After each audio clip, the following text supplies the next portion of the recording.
Hi hello அஸ்ஸலாமு அலைக்கும், welcome back to our channel. இன்றைக்கி நம்ம ஒரு லாங் வீடியோ தான் பார்க்க போகிறோம். லாங் வீடியோ அப்லோட் பண்ணி ரொம்ப நாள் ஆச்சுன்னு நினைக்கிறேன். வாங்க என்ன வீடியோவில் பண்ணியிருக்கோன்னு பார்க்கலாம். தக்காளி விலை கம்மியாக இருந்ததுனால 3 கேஜி 50 ருபீஸ்க்கு வாங்கிட்டு வந்தாங்க தம்பி. ஓகே, என்ன பண்ணுறதுன்னு தெரியலை. ஓகே, தக்காளி தொக்கெல்லாம் எங்களுக்குலாம் பிடிக்காது. அதனால் அம்மா என்ன பண்ண போகிறாங்கன்னா டொமேட்டோ சாஸ் தான் செய்ய போகிறோம்.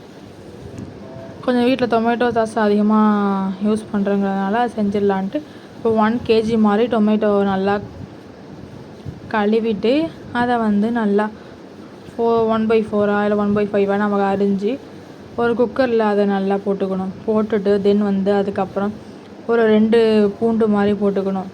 2 பூண்டு போட்டு அதுக்கப்புறம் கொஞ்சோண்டு உப்பு போட்டு தென் சுகர் நல்லா 1 டேபிள் ஸ்பூன் மாதிரி போட்டுக்கணும். நம்ம ஃபுல் அண்ட் ஃபுல் ஆர்டிஃபிஷியல் எதுவுமே சேர்க்காம தான் செய்ய போகிறோம். அதனால் என்ன பண்ணுறாங்கன்னா பீட்ரூட்டை ஆட் பண்ணிக்கிறாங்க. அப்புறம் ஒரு வெங்காயம், அதாவது மீடியம் சைஸ் வெங்காயத்தில் 1 போட்டுக்கிட்டு சொன்னா உப்பு சீனி அதை 2ம் கலந்துக்கிட்டு அதுக்கப்புறம் கலருக்காக ஒரு பார்த்தாலே தெரியும் எவ்வளோ பீட்ரூட் சேர்க்குறான்ட்டு அதை சேர்த்துக்கிட்டு அதுக்கப்புறம் நம்ம இதை விசில் விட போகிறோம். எத்தனை விசில்ண்டா ஒரு 1லேருந்து 3 விசில் விட்டால் போதும். அதுக்கப்புறம் என்ன பண்ண போகிறோம்டா, விசில் வந்தோடனே அதை சூப் மாதிரி தண்ணி வந்திருக்கும், அதை தனியாக நம்ம எடுத்துடலாம். அதை தனியாக வடிகட்டி எடுத்துட்டு அதுக்கப்புறம் அந்த மிக்சரை நம்ம என்ன பண்ண போகிறோம்டா, நல்லா ஆற விடணும். ஆற விட்டு அரைச்சா தான் நல்லா மைய அரையும். அப்படி இல்லைன்னா என்ன பண்ணேன்னா வெளியே சூடு தாங்க முடியாமல் வெளியே தெறிக்க ஆரம்பிச்சிடும், எங்கே பார்த்தாலும் போயிடும். ஓகேவா, நல்லா ஆற விட்டு நல்லா மை போல் அரைங்க. மை போல் அரைச்சிட்டு தென் அதுக்கப்புறம் ஒரு வடிகட்டியில் வடிகட்டிக்கணும். நல்லா வடிகட்டி ஒரு க்ரீமி கன்சிஸ்டன்சி இருக்கும். அந்த க்ரீமி கன்சிஸ்டன்சியில் என்ன பண்ண போகிறோம்டா, மஞ்சத்தூள் மட்டும் போட்டுக்கிட்டு சும்மா ஒரு டேபிள் ஸ்பூன் மாதிரி வினிகர் ஆட் பண்ணிக்கணும். அவ்வளோதான்.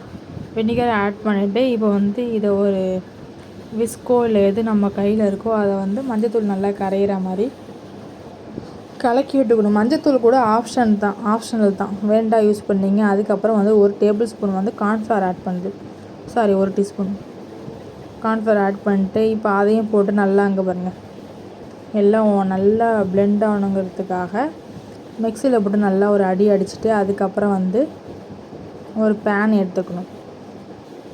தெரியுதுங்களா, அப்படியே உங்களுக்கு பார்த்தாலே தெரியும். ஒரு பேன் எடுத்துக்கிட்டு அதில் எண்ணெய்லாம் ஆட் பண்ணவே கூடாது. சூடு வந்தோடனே அதை ஊற்றி நல்லா ஒரு 30லேருந்து 40 மினிட்ஸ் வரைக்கும் நல்லா சிம்முலேயே வச்சு பச்சை வாசனை ஏற்கனவே போகிற வரைக்கும் நல்லா கிண்டிக்கிட்டே இருக்கணும். ஏன்னா கார்ன்ஃப்ளவர் வேறு போட்டிருக்காங்கிறதுனால அடிக்கடி கைவிடாமல் கிண்டிக்கிட்டே இருந்து நமக்கு தெரியும் அந்த ராஸ்மெல் போனோன்னே அதை இறக்கி வச்சுட்டு பாட்டிலில் மேக்ஸிமம் ஒரு 1 மந்த் யூஸ் பண்ணி பாருங்கள். கண்டிப்பாக ட்ரை பண்ணி பாருங்கள். ஓகே, பாய், அஸ்ஸலாமு அலைக்கும்.